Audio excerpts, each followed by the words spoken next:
የሞቱት ሳይሰለቹ አንተ የምትሰማው ትሰለቻለህ። የታረዱት ሳይሰለቹ አንተ እንዲህ የምትመለከተው በስልክ ደከመኝ ትላለህ። ሌላው ስለ ክርስቶስ መሞት አልደከመውም፣ አንተ ስለ ክርስቶስ የሚሞቱትን መስማት ሰልችቶሃል። ሌላው ስለ ክርስቶስ ዋጋ የሚከፍል አለ፣ አንተ ስለ ክርስቶስ ዋጋ የከፈሉትን ማዳመጥ ደክሞሃል። እንኳን መከራው ከሩቅ ሆኖ ተሰምቶ ቀርቶ ቅርብ ያለነው ሰዎች እንኳን መስማት አንፈልግም፣ ያንገሸግሸናል፣ ሰለቸን እንላለን። በየቦታው የሚሞቱት ወገኖቻችን የሚሞቱት በሩቅ ሰው አይደለም፣ በራሳቸው ሰው የሚገደሉት ጥፋት ኖሮባቸው አይደለም፣ የሚገደሉት ክርስቲያን ሆነው ስለተገኙ ነው። አብ ወወልድ ወመንፈስ ቅዱስ አሐዱ አምላክ አሜን። በስመ አብ ወወልድ ወመንፈስ ቅዱስ አሐዱ አምላክ አሜን። በስመ አብ ወወልድ ወመንፈስ ቅዱስ አሐዱ። ሞሽ ዲያቆናት፣ ሊቃውንተ ቤተ ክርስቲያን፣ መምህራን፣ ዘማሪያን እንደየማዕረጋችሁ ከሩቅም ከቅርብም የተገኛችሁ የልዑል እግዚአብሔር ቤተሰቦች በወደደን ባከበረን በአምላካችን ፍጹም ሰላም እንደምን ዋላችሁ? እንደምን አመሻችሁ? እንደምን እስከዚህ ሰዓት ደረሳችሁ?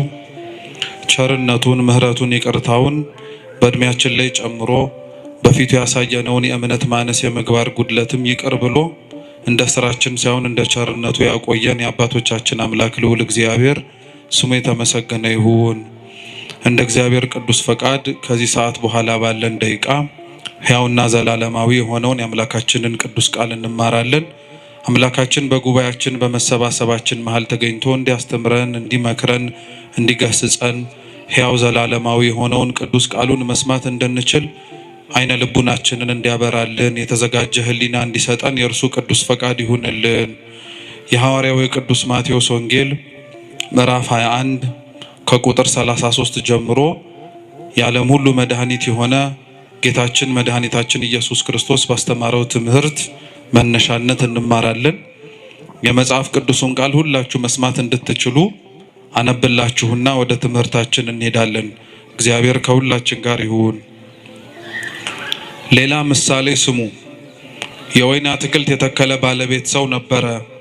ቅጥርም ቀጠረለት፣ መጥመቂያም ማሰለት፣ ግንብም ሰራና ለገበሬዎች አከራይቶ ወደ ሌላ ሀገር ሄደ። የሚያፈራበትም ጊዜ ሲቀርብ ፍሬውን ሊቀበሉ ባሮቹን ወደ ገበሬዎቹ ላከ። ገበሬዎቹም ባሮቹን ይዘው አንዱን ደበደቡት፣ አንዱንም ገደሉት፣ ሌላውንም ወገሩት። ደግሞም ከፊተኞቹ የሚበዙ ሌሎች ባሮችን ላከ፣ እንዲሁም አደረጉባቸው። በኋላ ግን ልጄን ይፈሩታል ብሎ ልጁን ላከላቸው። ገበሬዎቹ ግን ልጁን ባዩ ጊዜ እርስ በእርሳቸው ወራሹ ይህ ነውና እንግደለውና ርስቱን እናገኝ ተባባሉ። ይዘውም ከወይኑ አትክልት አወጡና ገደሉት። እንግዲህ የወይኑ አትክልት ጌታ በሚመጣ ጊዜ በእነዚህ ገበሬዎች ላይ ምን ያደርግባቸዋል? እነርሱም ክፉዎችን በክፉ ያጠፋቸዋል፣ የወይኑንም አትክልት ፍሬውን በየጊዜው ለሚያስረክቡ ለሌሎች ገበሬዎች ይሰጣቸዋል አሉት። ኢየሱስም እንዲህ አላቸው፣ ግንበኞች የናቁት ድንጋይ እርሱ የማዕዘን ራስ ሆነ። ይህም ከጌታ ዘንድ ሆነ፣ ለዓይኖቻችንም ድንቅ ነው የሚለውን ከቶ በመጽሐፍ አላነበባችሁምን? ስለዚህ እላችኋለሁ የእግዚአብሔር መንግሥት ከእናንተ ትወሰዳለች፣ ፍሬዋንም ለሚያደርግ ሕዝብ ትሰጣለች። በዚህም ድንጋይ ላይ የሚወድቅ ይቀጠቀጣል፣ ድንጋዩ ግን የሚወድቅበትን ሁሉ ይፈጨዋል አለ ይላል። ስለ ቅዱስ ቃሉ የአምላካችን የልዑል እግዚአብሔር ስም የተመሰገነ ይሁን።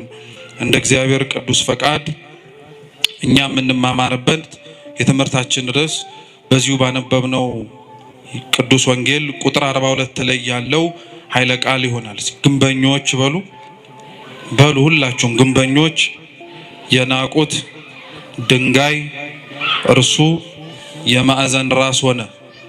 እስኪ ድገሙት። ግንበኞች የናቁት ድንጋይ እርሱ የማዕዘን ራስ ሆነ። ሶስተኛ ድገሙት። ግንበኞች የናቁት ድንጋይ እርሱ የማዕዘን ራስ ሆነ።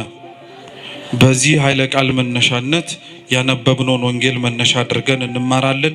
አምላካችን በጉባኤያችን ተገኝቶ እንዲያስተምረን እንዲመክረን የእርሱ ቅዱስ ፈቃድ ይሁንልን። እንደ ሌሎቹ የወንጌል ክፍሎች ሁሉ አምላካችንና መድኃኒታችን ኢየሱስ ክርስቶስ ይህ ያነበብነው ቃሉን ለሚሰሙት ሰዎች ያስተማረው ትምህርት ነው። ይህንኑ የተነበበው ምሳሌ የማርቆስ ወንጌል ምዕራፍ 12 እና የሉቃስ ወንጌል ምዕራፍ 20 ላይም ጭምር ተጽፎ ይገኛል። ጥቂት ከሆኑ የሐሳብ ልዩነቶች ባለፈ መሰረታዊ በታሪክ ደረጃ ምንም የሚለያይ ሐሳብ አይኖረውም።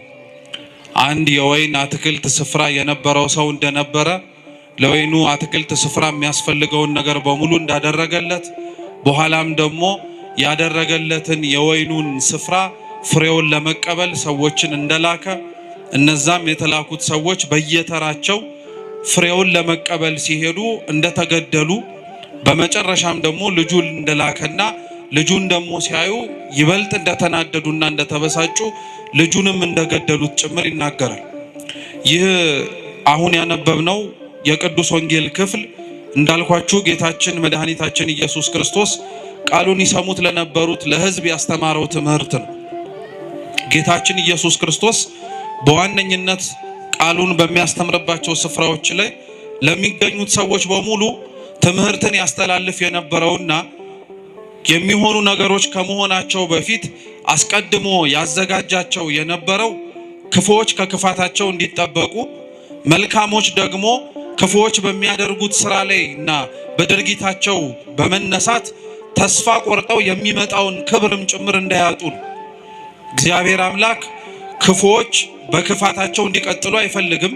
ልቡና ሰጥቷቸው ማስተዋሉንም ጭምር ታድለው ራሳቸውን በንስሐ እንዲመልሱ ከሚመጣው ክፋትም ጭምር ራሳቸውን መጠበቅ እንዲችሉ ይፈቅዳል።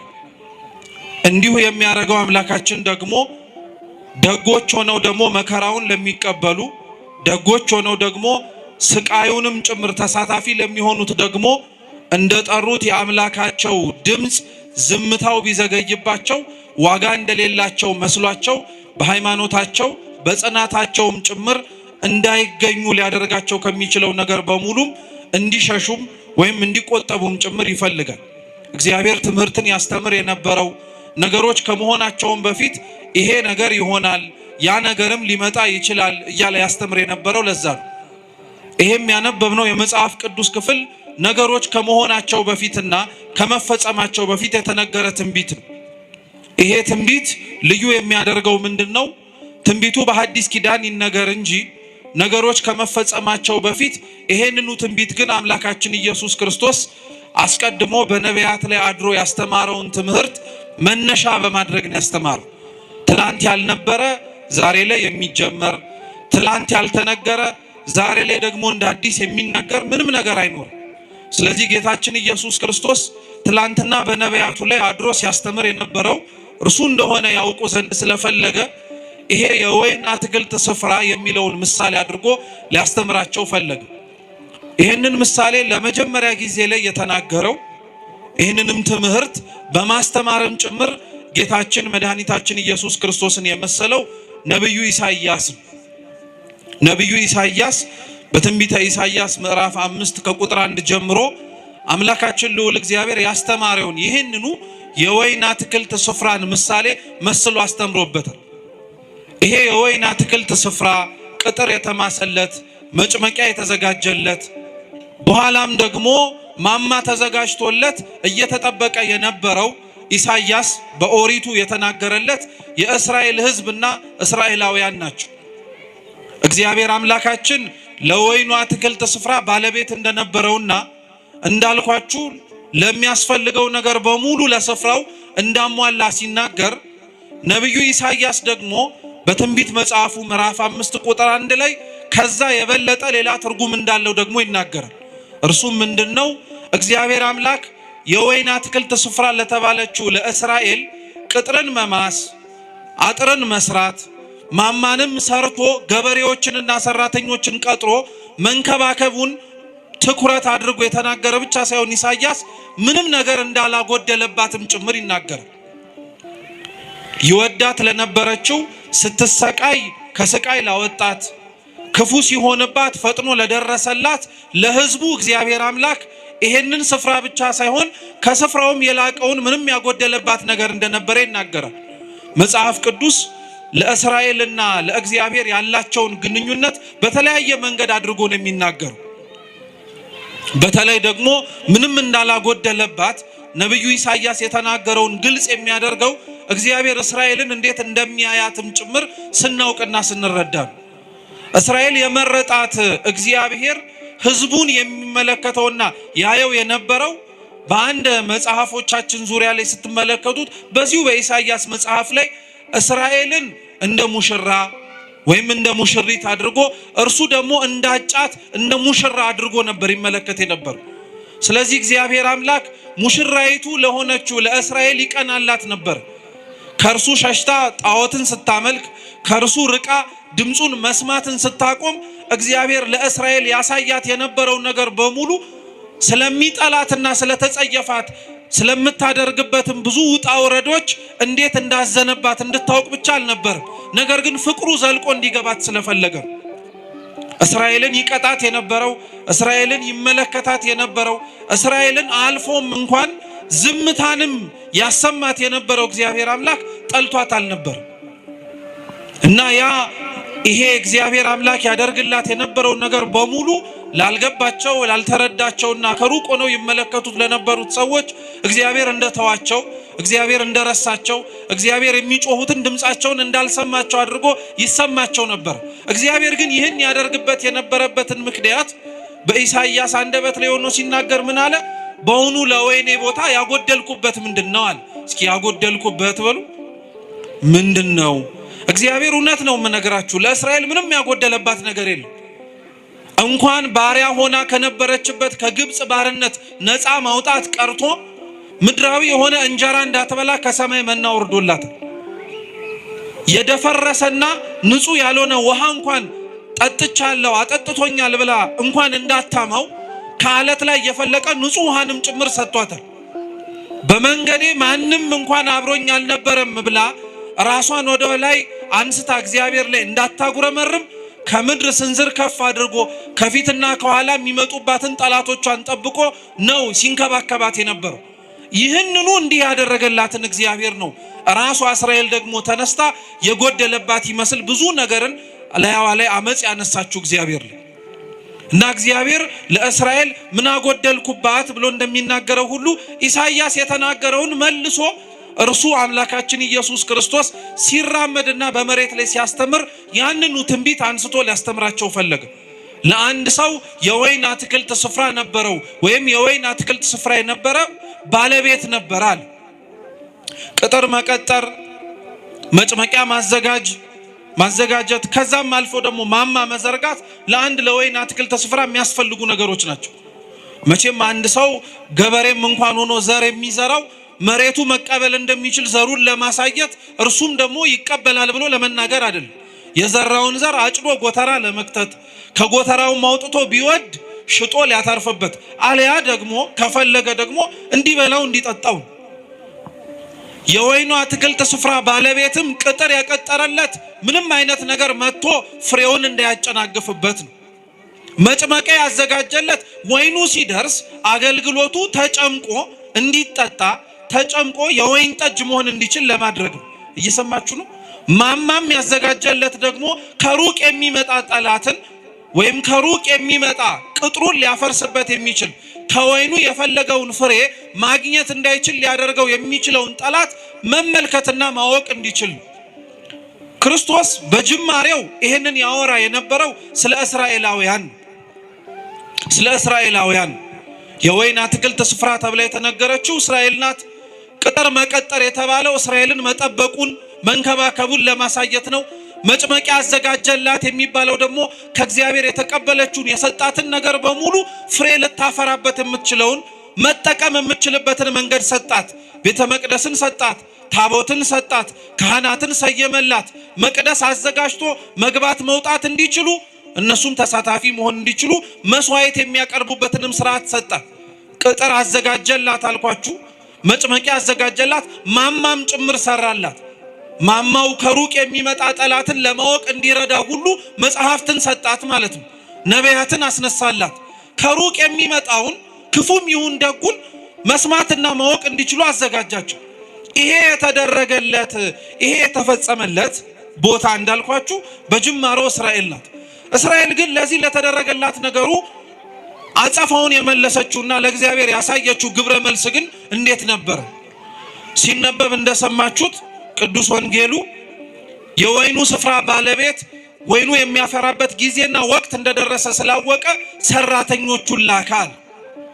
ሰራተኞቹን የላካቸው ልብ ብላችሁ ስሙ፣ ቅጥሩን እንዲያፈርሱ ወይ የቆመላቸውን ማማ እንዲንዱ ወይ መጭመቂያቸውንም ጭምር ደግሞ እንዲንዱባቸው አይደለም፣ ፍሬውን ብቻ መልቀም እንዲችሉና የተደከመባትን ድካም እንዳለና እንደሌለበት ለማየት። ሰራተኞቹ ግን ሲመጡ በውስጥ ይሰሩ የነበሩት ሌሎች ሰራተኞች ቀድመው በወይኑ ስፍራ ላይ የነበሩት በጣም አድርገው አስቸገሩ። እንዲያውም ይመጡ የነበሩትን ሰራተኞች አንዳንዶቹን ገደሏቸው፣ አንዳንዶቹን ወገሯቸው፣ አንዳንዶቹን ደግሞ በጣም ብዙ ስቃይን አሰቃዩአቸዋል። እግዚአብሔር ለደከመላት ለእስራኤል ይልካቸው የነበሩት ሰራተኞች የተባሉት ነቢያት ናቸው። መጽሐፍ ስለሰጣቸው ስለጠበቃቸው በእግዚአብሔር መቅደስ ውስጥ በረከትንና ፍሬን ማግኘት የሚችሉበትን መጠቀም የሚችሉበትን ነገር በሙሉ ስላደረጋቸው እግዚአብሔር ይሄ ይበቃቸዋል ብሎ አልተዋቸው። እግዚአብሔር እንዲህ አይነት አምላክ ነው። እኛ ለልጆቻችን በየትኛውም ጊዜ ላይ ዛሬ ስለለበሱ ይበቃቸዋል፣ ጠግበው ስላደሩም ነገ ያስፈልጋቸውም አንልም። እንዲያውም የበለጠውን ነገር እናደርግላቸዋለን። እግዚአብሔርም ለሕዝቡ እንደዛ ነው። መጽሐፍ ስለሰጠ መቅደስ ስለሰራ እንዲሁም የሚያስፈልገንን ነገር በሙሉ ስለሰጠ በቃ ይሄ ይበቃቸዋል አላለም። ነቢያትን ይልክላቸው ነበር። ለነቢያት ግን እነዚህ እስራኤላውያን ያሳዩ የነበሩት ግብረ መልስ ግን እንደነገርኳችሁ ገደሏቸው፣ አሰቃዩአቸው፣ ወገሯቸው። ይሄንን ሁሉ ነገር አደረጉባቸው። ይሄንን ሁሉ ሲያደርጉባቸው ግን ያደርጉት የነበረው ለምንድን ነው ጥያቄው። ልብ ብላችሁ ስሙ። እስራኤላውያን ነቢያትን ይገሉ የነበሩት እስራኤላውያን እግዚአብሔርን ቅዱስ ቃሉን የሚያስተምሯቸውን ሰዎች ያሳድዷቸው የነበሩበት ምክንያት ለምንድን ነው ስትሉ አንደኛውና የመጀመሪያው ምክንያት ሕዝቡ ከእግዚአብሔር ርቆ ስለነበረ ነው። ጥቂቶች መልእክት ለመላክ ከተላኩት በውስጥም ጭምር እግዚአብሔርን አብረው መርጠው ለመኖር ካልፈለጉት በቀር ብዙሃኑ በመሬት ሊመቸው የሚችለውንና በዚህ በሚኖርበት ህይወቱ ላይ ሳይጎልበት መመላለስ የሚችልበትን ምርጫዎች መርጦ ስለነበረ እነዚህን ነቢያት ቦታ ሰጥቶ ለማዳመጥ አልፈለግም። ነቢያትን ሁለተኛ ይገሏቸው የነበሩት መስታወት ስለሆኑባቸው ነው። ከእግዚአብሔር ፊት እንዴት መመላለስ እንደሚችሉ ስለነገሯቸው ብቻ ሳይሆን እግዚአብሔር የሚፈልጋቸው ሰዎች በምድር ላይ እንዴት መኖር እንዳለባቸው ከቃል ባለፈ በህይወት ስላሳዩአቸው ነው። ነቢያት ጥፋት ኖሮባቸው አልነበረም የተገደሉት። ነቢያት ክፉ ነገር ተናግረው አልነበረም። ነቢያት ሟርት ተናግረው አልነበረም የተገደሉት። እውነት ስለተናገሩ በእውነት ስለኖሩ ሰው ክፋትን መርጦ እግዚአብሔርን ከማየት ይልቅ እነሱ ግን እግዚአብሔርን አይተው ደግን ነገር በመምረጣቸው ነበረ ዋጋ የከፈሉት የነበሩ። ስለዚህ ሁሉ ግን የደረሰባቸው ለነቢያትም ጭምር የተደረገላቸው አቀባበል ምንድነው ከተባለ ድንጋይ ነው። ምንድነው ከተባለ መጋዝ ነው። ምንድነው ከተባለ ሰይፍ ነው። ለዛ ነው ቅዱስ ጳውሎስ ራሱ በሐዲስ ኪዳን ክርስቶስን ስለመምረጣቸው ከእግዚአብሔር ጋር አብረውም ጭምር ለመኖር ምርጫቸው ስላደረጉ አንዳንዶች በፍሩክታ ሌሎችን በበረሃውና በየጉያው በሙሉ ተሰደዱአል። ልክ ዘማሪው እንደሚለው ማለት ነው። በየገዳማቱ በየበረሃው የሚል መዝሙር አታውቁ? ስለ ክርስቶስ ሲል የተከፈለ ዋጋ የሚከፈለው ሰዎች የሚደርሳቸው ገጸ በረከት ይሄ። ነቢያት እግዚአብሔርን ስላሉ ተወገሩ። ነቢያት እግዚአብሔርን ስላሉ ተገደሉ። ነቢያት እግዚአብሔርን ስላሉ ብዙ ጸዋትወ መከራ ተቀበሉ እንጂ ክፋት ተገኝቶባቸው አልነበር። ነቢያት በዚህ አይነቱ ምክንያት ሲሞቱ፣ በዚህ አይነቱ ምክንያት በራሳቸው ሰው ነው የምላችሁ። ሌላ እንግዳ ሰው መጥቶ የለም የገደላቸው። ሌላ አዲስ የሆነ ሰው መጥቶ አይደለም ደማቸውን ያፈሰሰው። እዛው የራሳቸው ሰው አብረው ያደጉ፣ አብረው የበሉ፣ አብረው የጠጡ፣ አብረው ለመትረፍም ጭምር ቃሉን ያሰሙ የነበሩ። ክርስትና በነገራችን ላይ በጣም የሚደንቀው እኔነት ስለሌለበት ነው። በነገራችን ላይ እኔነት ስለሌለበት ነው። ስለተረፍን ወይ ስለተሰበሰብን ወይ እኛው ራሳችን እግዚአብሔር እንዴት እንደሚገኝ ስላወቅን ስለሌላው ግድ አይሰጥንም አንልም ክርስቲያኖች እንጂማ እንደዛ ብንሆን ኖሮ ማን ያሰቃየን ነበር? ማን ይገለን ነበር? ማን እንደፈለገ ሰይፍ እያነሳ አንገታችን ላይ ያሳረፍብን ነበር? ማንም።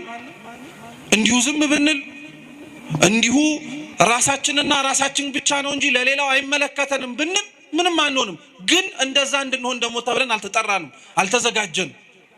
እግዚአብሔር ለዓለሙ ብርሃን እንድንሆን አልጫ ለሆነው ዓለም ጨው እንድንሆን አድርጎ ስላዘዘን ወደድም ጠላንም ለተቀመጥንባት ዓለም ነፍስ መሆን ስላለብን ለምንኖርባት መሬት ከኛ አልፈን ለሌላውም ጭምር እግዚአብሔርን ማየት እንዲችሉ ምክንያት መሆን ስላለብን ስለዛ ብቻ ተብለን እንታረዳለን፣ ስለዛ ብቻ ተብለን እንገደላለን፣ ስለዛ ብቻ ተብለን ዋጋ እንድንከፍል እንደረጋለን። ነቢያት እንዳልኳችሁ ነው የተገደሉት በሩቅ ሰው አይደለም። ዛሬም ሀገራችን ላይ ያሉት በየቦታው የሚሞቱት ወገኖቻችን የሚሞቱት በሩቅ ሰው አይደለም፣ በራሳቸው ሰው ነው። በራሳቸው ሰው ነው የሚገደሉት። ሀቁ እንደዛ ነው። የሚገደሉት ጥፋት ኖሮባቸው አይደለም። የሚገደሉት ክርስቲያን ሆነው ስለተገኙ ነው። ክርስቲያን ስለሆኑ ሌላ ምንም ነገር ስለሆኑ አይደለም። እንዲህ ብለን ለመናገር እንዲህ ብለን ለማውራት እንዲህ ብለንም ጭምር እውነታውን ለመመስከር ስለከበደን ካልሆነ በቀር እውነታው ግን ይህ ነው። ሌላ ካለ እንግዲህ እግዚአብሔርም ያውቃል፣ ጊዜም ጭምር ግልጽ ያደርገው። ካልሆነ በቀር ግን ሌላ ምንም ምክንያት የለውም። ገዳዮቻቸው የሚገሏቸው ነቢያትን ለምን ነበር አልኳችሁ እኮ ራሳቸውን ስለሚያዩባቸው ነው። ሰው ከመስታወት ፊት ቆሞ እድፉን እንደሚያነጻው ሁሉ እውነተኛ ክርስቲያኖች የሰውን ጥላቻ፣ እውነተኛ ክርስቲያኖች ሰው እንዴት ከእግዚአብሔር እንደራቀ ፍንትው አድርገው የሚያሳዩ መስታወቶች ናቸው። የሚጠሉት የሚገፉት የሌላውን ክፋት እንደ ክፋትነቱ የሌላውን ኃጢአት እንደ ኃጢአትነቱ ከሰው ወቅሰው ፈርደው ሳይሆን የሆነውን እንደሆነ ስላሳዩ ሌላ ምንም ነገር ሆኖ አይደለም። ነቢያት እግዚአብሔርን ስለተናገሩ የደረሰባቸው ድንጋይ ከሆነ ነቢያት የደረሰባቸው እግዚአብሔርን ስለተናገሩ ሰይፍና ስለት ከሆነ ዛሬ እዚህ ላይ የምንኖረው ክርስቲያኖች እውነት ክርስቲያን ስንሆን የምንሸለመው ታዲያ ምን ይመስላችኋል? ሌላ ምንም እኮ ሊሆን አይችልም። ስለ ክርስቶስ መሞት ካልሆነ በቀር ሌላ ምንም ነገር ሊደረግ አይችልም። በየትኛው ጊዜ ነው ክርስቶስን ስለሰበኩ በእውነትም ጭምር ከእግዚአብሔር ጋር አብረው ስለኖሩ ተብለው መሬት የተሸለሙ ቤት የተሸለሙ መኪና እያሽከረከሩ የሄዱ ክርስቲያኖች ነበሩ እንዴ? እንዲያውም ያንን ነገር የተጸየፉት ነበር እንጂ ነበሩት ሹመት ሽልማቱን የጠሉት ስለ ክርስቶስ ሲሉ ስለከፈሉት ዋጋ መሬታዊ የሆነ ስጦታ ሊሰጣቸው ሲል አንፈልግም፣ ይሄው እግዚአብሔርን ያስረሳናል፣ ጥቅሙ በኋላ ላይ መልሶ እግዚአብሔርን እንድንዘነጋው ያደርገናል ብለው የሸሹ ናቸው እንጂ የኛ ኗኗር ግን እውነቱን ስትመለከቱት ስለኖርነው ክርስትና ወይም ለመኖር ስለሞከርነው ክርስትና ዋጋውን ብድራቱን እንዲሁም ደግሞ ገጸ በረከቱን መካፈል የምንፈልገው ከፊት ለፊታችን ስለሚመጣብንና ስለሚደረግብን መከራ አይደለም። ተውት፣ መከራው ቀርቶ መከራ መስማት እንኳን አንፈልግም። እኛ እኮ ቢቻል ብንዘምር፣ ቢቻል ብናጨበጭብ፣ ቢቻል እልል ብንል፣ ቢቻል የደረሰባቸውን ሰዎች ደረሰባቸው ብለን እንዲሁ ዝም ብንል ጥሩ ነበር። ግን እግዚአብሔር ይመስገን እውነት ለመናገር ማስተዋል የሚችሉ አሳቢ የሆኑ አባቶች እናቶች ስላሉን ነገር እንዳንረሳ የደረሰብንንም ጭምር እንዲሁ ዝም ብለን ወደ ኋላ እንዳናደርግ ስለሚያደርጉን ነቢያት የሞቱት ለዚህ ነው። ዛሬም ያሉት ሰዎች የሚሞቱት ለዛው። ነቢያቱ መገደላቸው ነቢያቱ መሞታቸው የወይኑ የባለቤቱን ስፍራ ግን ይበልጥ እንዲያውም ሌሎች መልእክተኞችን እንዲልክ ያደረገው እንጂ ስለገደሉብኝ ብሎ እንዲያስቀምጣቸው አልተገደደም። እየሰማችሁ ነው? ነቢያቱ ስለሞቱበት እግዚአብሔር አምላክ ነቢያትን አልክም አላለ። የላካቸው የሱ እውነተኞቹ መልእክተኞች ዋጋ ከፍለው ደማቸውን ለሱ ስላፈሰሱ ከዚህ በኋላ ደም መፍሰሳቸው ይቆማል፣ እኔ ማንንም አልክም፣ የሆኑት እንደሆኑት ይሁኑ ብሎ አልተዋቸው። እንዲያውም ሲገሉ እየላከ ነው። ትምህርት ነው። በነገራችን ላይ ትምህርት ነው። ላስተዋለው ሰው እግዚአብሔር አምላክ ተስፋ አይቆርጥብንም ማለት ነው። ስላልሰሙ ጆሮዎቻችን ማስተዋል ስላልቻለው አይምሯችን እየተነገረው ነገር ግን ሰምቶ መኖር ስለከበደው ማንነታችን እግዚአብሔር አምላክ አልተወንም። አሁንም ድረስ መስማት የምንችል ከሆነ አሁንም ድረስ መለወጥ የምንችል ከሆነ አሁንም ራሳችንን ማስተካከል የምንችል ከሆነ ሌሎችም ሰዎች እንዲሁ በሌሎችም ሕይወታቸውም ጭምር መማር የምንችልበትን መንገድ ይከፍታል። በመጨረሻ ግን የወይኑ ባለቤት ስፍራ የተባለው አምላካችን ልዑል እግዚአብሔር ግን የላከው ልጁን ነው። ምኑን አልኳችሁ? ልጁን ነው የላከው። ነቢያቱን የቀጧቸው ወይ መጀመሪያ የተላኩትን ሰራተኞች የገደሏቸው ሩቅ ስለሆነ ነው ብሎ አሰበላቸው። አይገርማችሁ? ሩቅ ስለሆኑ ማለት ነው፣ ቅርብ ስላልሆኑ አንድም መተው ቦታውን ይወርስብናል ብለው ስላሰቡ ግን እግዚአብሔር አምላክ ስላደረጉት ግፍ በግፍ ስለፈጸሙት ክፋት በክፋት ሊመልስ የሚችል አምላክ አልነበረም፣ አልሆነባቸውም ጭምር። ይሄን ክርስቲያኖች ሁሌ እንምላችሁ እንዳትረሱት ባካችሁ። እግዚአብሔር አምላክ ስለደረሰብንና ስለሚሆንብን ክፋት በሙሉ በቀለኛ ነው ማለት አጥፊ ነው ብቻ ማለት አይደለም። እግዚአብሔር አምላክ በቀለኛ ነው ማለት ዛሬ የገደሉትን እንደሚገደሉ ሆነው የሚመጡበት ጊዜ ሰዎች ይመጣሉ። ታያላችሁም ጭምር እግዚአብሔር ያደርገዋል። ዛሬ ያሳደዷትን ቤተክርስቲያን የሚሰደዱላት ይሆናሉ። ዛሬ የገደሏቸውን ሰዎች መልሰው የሚገደሉ ሆነው ስለ እግዚአብሔር አንገታቸውን የሚሰጡ ይሆናሉ። ይሄ ቤተክርስቲያናችን ሕይወት ላይ ነበረ ነው። ትላንትና ያሳደድ የነበረ ደማስቆ ድረስ ወርዶ አንገት ስቤ አመጣለሁ ያለው ጳውሎስ እኮ እዛው ተምሮና ተለውጦ የሚሰደድ ሰው ነው። የእግዚአብሔር በቀሉ ሰይፍና ስለት አንስቶ መቅሰፍትን ጭምር እያላከ መቅጣት ብቻ አይደለም፣ ያሳደዱትን እንዲሰደዱ ማድረግ ነው። የገደሉትን እንዲሞቱለት ማድረግ ነው። የጠሉትን ይበልጥ እንዲሞቱለት ማድረግ ነው። ይሄን እግዚአብሔር አምላክ አድርጎታል። መድኃኔዓለም አምላካችን ይሄንን ፈጽሞታል። እንኳን ሩቅ ለሆኑት ሰዎች ቀርቶ ነው የምላችሁ ከደሙ ንጹህ ነኝ እንኳን ብሎ እጁን ታጥቦ አሳልፎ ለሰጠው ጲላጦስ እንኳን እግዚአብሔር አምላክ በቀሉን የተበቀለው እሱን በመቅሰፍ አይደለም፣ የሞተውና የገደለውን ምክንያት እንዲሆን ያደረገውን ክርስቶስን አምኖት በስሙ እንዲሞት ሰማዕትን ያደረገው። በቀልንም ስንመኝ እንዴት ያለውን በቀል መመኘት እንዳለብንም ማወቅ አለብን። ጨካኝ መሆን የለብንም። ዓለም ውስጥ ስንኖር ዓለሙን መስለንም መታየት የለብንም። እንደ ዓለሙ ማስተጋባት የለብንም። ለምዶብን ነው እንጂ ዓለም ለሚደርስባት ችግር ዓለም ለሚደርስባት ማጸፋ በሙሉ የምትመልሰው መግለጫ በመስጠት ነው። እኛም ለመድ ነው። ክፋት ሲደርስብን፣ ነውር ሲደርስብን፣ ግፍ ሲፈጸምብን መግለጫ እንሰጣለን። መግለጫው ክፉ ነው እያልን አይደለም። ነገር ግን ቤተክርስቲያን ስለሚደርስባት መከራ እጆቿን ዘርግታ መፍትሄ ወደሚሰጣት ወደ እግዚአብሔር ነው የምትጮኸው። ከንፈራችንን መጠን እንዲሁ ዝም ብለን አይደለም የምንሄደው። እንባችንን አፍስሰን እግዚአብሔር አምላክ እንዲመለከተን እንማጸናለን እንጂ ዓለም ላይ ስንኖር ክርስቲያኖች እንደ ዓለምማ መሆን የለብን። በልተን ጠጥተን አግብተን ወልደን ልንኖር እንችላለን። ነገር ግን ያንን ሁሉ ስናደርግ ለምን እንደምናደርገው ማወቅ አለብን። እውነቴን ነው የምላችሁ፣ ክርስቲያን መሆናችን ትርጉም አልባ መሆን የለበትም በፍጹም። አሁን እንደዛ ስለሆነ ነው እንጂ ትርጉም አልባ መሆን የለበትም። ቅዱስ ጎርጎርዮስ ክርስቲያኖች በዓለም ሲኖሩ ስለሚያደርጓቸው ነገሮች በሙሉ ሲናገር ምን እንዳለ ታውቃላችሁ? ክርስቲያኖች ለሚኖሩባት ቦታ እንደ ዜጎች ይኖራሉ፣ ግን ስደተኞች ናቸው።